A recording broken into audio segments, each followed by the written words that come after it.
samedi 21 mai 2016. Je me lance dans cette proposition appelée tessiture. Tessiture. Je l'ai mise au pluriel parce que je veux traiter un peu de toutes les...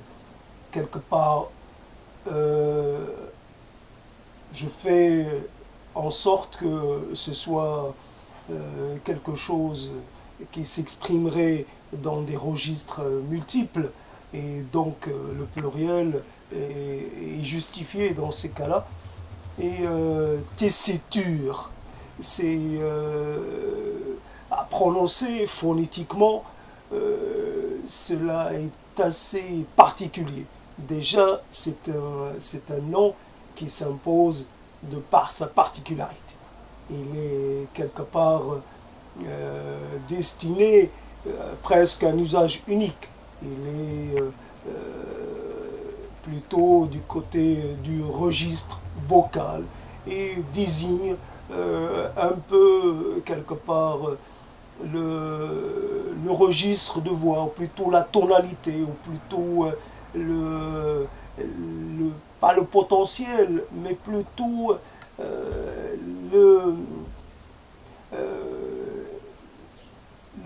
la chose, et plutôt je utilise le mot registre. En fait, il y a des registres vocaux et il y aurait plutôt des aptitudes à s'exprimer dans un tel ou tel registre. Ainsi, certaines personnes seraient plutôt, je veux dire, seraient plutôt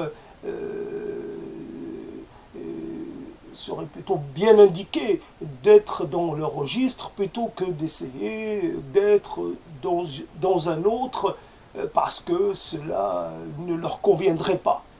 Ils feraient peut-être un mauvais usage de leur organe vocal à essayer de l'utiliser au mauvais escient. Donc la tessiture, c'est quelque chose, quelque part, comme si le mot était en forme de courbée de plat. Le mot lui-même, il monte, il redescend. Et déjà, évidemment, ça se prête bien au registre vocal, puisqu'il y a des creux et des hauts, et des montées, et des monts, des plats et des monts. Et en fait, finalement, la voix est un instrument qui est souvent utilisé. Évidemment, il y a l'aspect résonance interne. Nous résonnons d'une façon qui est assez particulière.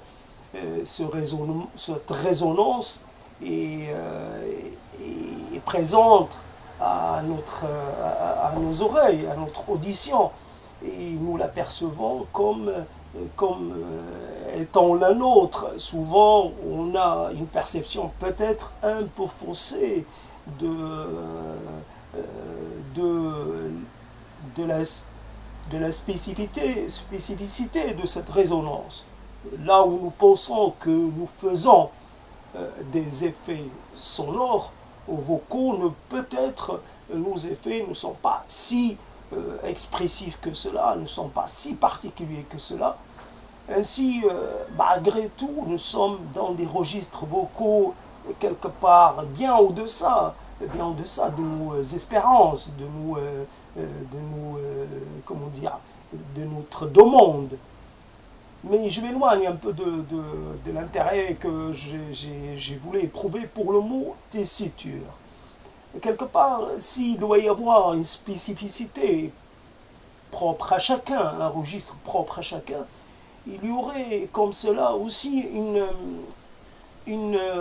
quelque chose à définir qui fait justement la personne, et cette spécificité qui lui permettrait de s'exprimer, de bien s'exprimer, d'être juste. de s'exprimer de façon juste, de ne pas être trop peu ou, très peu ou trop,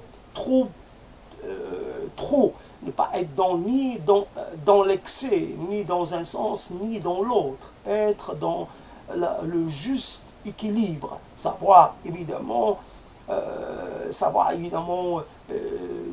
donner à sa personne le moyen de s'exprimer, le moyen d'exister, le moyen de s'épanouir dans un espace social, dans un environnement.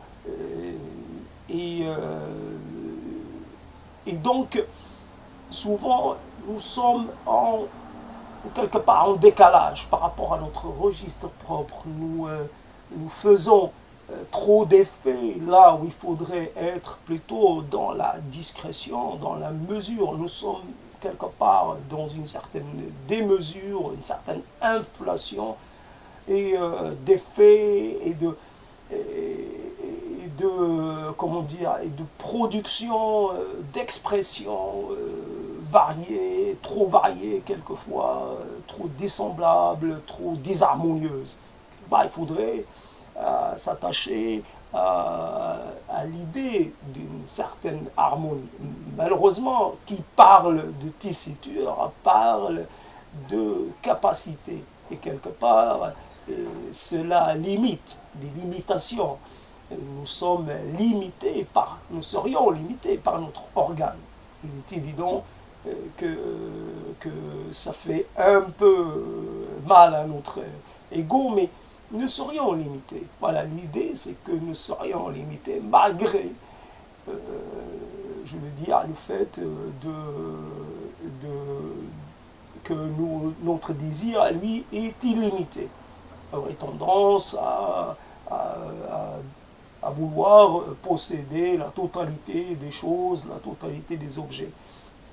Peut-être en revenant vers un registre physiologique, nous serions peut-être quelque part, nous défendrions peut-être une certaine limitation, une certaine qui serait d'ordre biologique, d'ordre naturel, et qu'elle serait peut-être indépassable. Nous n'oublions jamais que là où il est question de potentiel, il est aussi question de technique, et qu'il est possible que des gens qui soient moins dotés au départ naturellement que d'autres puissent donner l'impression, puissent aller au-delà de leur capacité d'origine par l'adoption d'une technique qui leur permettrait d'être comme un peu dans l'illusion, produire l'illusion. Un illusionniste, c'est quelqu'un qui s'entraîne beaucoup à exercer un tour.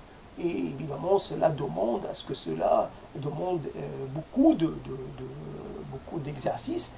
Et au final, le résultat est assez époustouflant. Le résultat est convaincant. Évidemment, il ne faut pas expliquer le tour, il ne faut pas expliquer le travail, sinon, quelque part, le charme en est rompu, comme on dit. Donc, la personne est peut-être limitée, mais elle peut, quelque part, remédier à un certain nombre de ces limitations par l'adoption, par un enrichissement de son registre de départ, et cela est possible. Quelque part, j'aurais tendance, un mot tessiture, peut-être à vouloir y adjoindre le mot de singularité. Seulement, comme vocalement, chaque mot a plutôt son expression sonore et phonétique particulière, nous avons aussi une spécificité. La singularité désigne peut-être quelque chose qui aurait plutôt tendance à rester un peu enfermé sur sa singularité, tandis que la tessiture, c'est quelque chose qui participerait d'un mouvement plus collectif. Nous avons chacun, mais une tessiture, nous avons chacun un registre particulier, mais ces registres ne s'excluent pas. Nous pouvons quand même travailler ensemble, en chœur, et façonner comment dire, des œuvres, produire une harmonie, produire une œuvre collective dans laquelle chacun s'intégrerait selon ses spécificités propres. Donc il y a plutôt une promesse de réalisation intéressante, englobante, et alors que la singularité plutôt aurait tendance à pousser vers une certaine exagération de ce qui fait de nous des êtres propres, des êtres presque quelquefois un peu, comment dire, pas fermés sur eux-mêmes, mais qui auraient tendance à, évidemment de par leur histoire, de par le vécu propre à chacun, qui auraient tendance à s'enfermer, à reproduire les conditions de l'enfermement. Alors que là, la tessiture, c'est quelque part aussi, à un moment donné, vouloir donner à son registre la possibilité de se développer. Et ça ne peut se développer, ça ne peut s'exprimer que dans un cadre qui puisse être un cadre de recevance. Nous avons besoin d'un public pour notre voix, comme nous aurions besoin d'un accompagnement ou d'un collectif pour mieux faire jaillir, faire exprimer notre spécificité propre. Et voilà. Donc, je n'ai pas trouvé comment aborder cette tessiture comme quelque part, ça me tournait en tête, malgré que j'y pense depuis hier, quelque chose ne vient pas. Donc c'est une proposition qui reste à faire, à construire. Évidemment, tessiture, il lui faut presque, il faut être dans un mouvement particulier, peut-être par juste en parler, par mot après mot, et non pas par une série de phrases, etc., pour parler de la tessiture. Peut-être une sorte de vocalisation différente.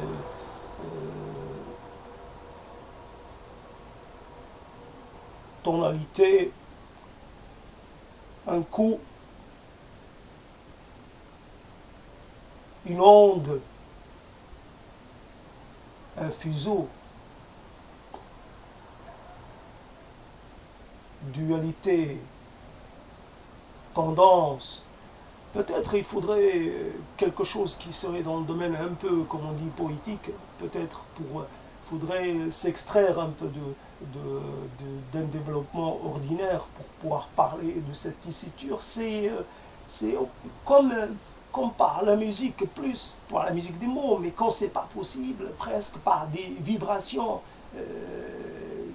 surtout des vibrations sonores, non pas être dans les mots, mais des vibrations. Un peu comme, toujours, je reviens sur l'onde, un peu comme une onde, et en fait traduire ces ondes plutôt par des couleurs plutôt que par des sons. Peut-être plus dans le domaine, prendre des ondes et les colorer. Ce serait une manière d'entreprendre cette proposition. Et évidemment, l'onde est intéressante à cause des courbes. Et la courbe est quelque chose qui peut courir à l'infini, peut-être jusqu'à se dégrader, jusqu'à partir, jusqu'à ce que quelque part qu'elle arrive à sa fin. Peut-être qu'il y a une fin pour les ondes, peut-être qu'il n'y en a pas, peut-être que les ondes s'expriment, puis après, évidemment, si elles rencontrent un obstacle, elles reviennent à leur source, elles sont réfléchies, elles sont repoussées. Imaginez des choses avec les ondes. Tessiture, ce serait comme ça des choses que je mettrais entre, comme des choses qu'on glisserait entre, quelque part, dans un livre, je glisserai un petit mot. Et c'est cela que je voudrais exprimer au niveau des mots. Je glisserai quelque chose et discrètement. Et je laisserai cette chose-là dormir, attendre le moment de la révélation. Qui évidemment viendrait ou viendrait pas. Donc, confier quelque chose sur un mode discret, faire quelque chose de façon discrète et la laisser prendre, s'installer, et vivre sa vie, évidemment, la moins bruyante possible, comme un côté, en fait, ça se passe, mais de façon continue, mais très calme. L'objet vit, mais une vie discrète, dissimulée. Il y a un côté dissimulé dans le côté, donc dans la tessiture, comme quelque part, voilà, un message qu'on laisserait pour les temps à venir, et des choses, voilà, non, plutôt des choses qu'on glisserait entre un instant et un autre, on glisserait quelque chose discrètement. Un morceau de vie glissé discrètement entre deux instants de vie. Et ce mot, je ne sais pas, il s'intercalerait, mais il s'agrégerait ou pas, mais quelque part entre deux, voilà, qu'entre deux vagues, on glisserait une sous-vague, quelque chose de façon discrète, mais qui accompagnerait quand même le mouvement de vague essentiel. Ainsi, c'est plus dans le domaine, la tessiture s'exprimer dans un domaine visuel, plutôt que dans un domaine sonore. Donc je reviens de nouveau à la couleur, et donc je reviens au visuel, et ça a besoin d'un traitement visuel ou un traitement abstrait, donc des sons abstraits, qui seraient peut-être des sons musicaux, et que eux, comme on voit, donc, la musique n'a pas besoin de mots, et évidemment, les mots, à un moment donné, ils sont trop, comment dire, les mots n'ont pas d'étendue. Alors que la musique, elle peut avoir une étendue. Un mot pour recevoir des développements, pour recevoir des définitions, peut être étoffé, mais par contre, de la musique, ça peut être, ça n'a pas besoin d'être défini par des mots. Une musique peut exister par elle-même, et donc l'onde, elle peut exister, elle n'a pas besoin d'être définie, elle peut exister en tant que telle, il suffit qu'elle existe et qu'on la regarde et qu'on en ait conscience, et cela suffit, on n'a pas besoin en plus d'avoir un développement sur sa nature, ou sur son origine, ou sur son destin, ou sur ses configurations, etc. etc. Donc je développe, j'essaie, en tout cas, je ne trouve pas trop, comment entreprendre, comment m'attaquer à cette tessiture. Peut-être arrêter de rester sur le mot T, avec TCT, T, et avec ces sons, travailler sur les sons, et juste avec les T, ta, et avec les deux S, avec le S, avec ce sifflement entre les deux, et peut-être travailler sur en fait, ces deux T qui restent comme des marques, comme des choses saillantes, qui, quelque part, des poteaux indicateurs, ou quelque part des verticalités, alors que, évidemment, les S sont plutôt des courbes, et quelque part, tout en courbe, et quelque part, les deux là, et donc tété, c'est tété, tété, tout ta, ta, ti, ta, et té, c'est tété, tout ta, ti, ta, quelque chose dans ce genre. Je ne suis pas habitué à cet exercice, et donc je ne peux pas le faire, mais quelque part c'est encore peut-être au-delà de la tentative. Cette tentative, évidemment, raté, mais il ne faut pas avoir honte, évidemment, de faire toutes les tentatives qu'on veut. C'est ouvert, puisque c'est une proposition ouverte, il n'y a pas d'exigence de résultat de quelque nature que ce soit. Évidemment, donc, je vais mettre fin à cet exercice, n'ayant pas pu l'amener plus loin ce qu'il est possible à l'instant. Et donc, tessiture, cela reste un mot à prendre, cela reste une sonorité intéressante, sonorité parlante, évidemment signifiante, mais surtout parlante. Et elle ne m'a pas beaucoup parlé en ce moment, mais peut-être cela arrivera. Je vous laisse à vos propositions. Ceci était une proposition pour les tessitures. À vous de choisir de la développer ou de prendre d'autres propositions.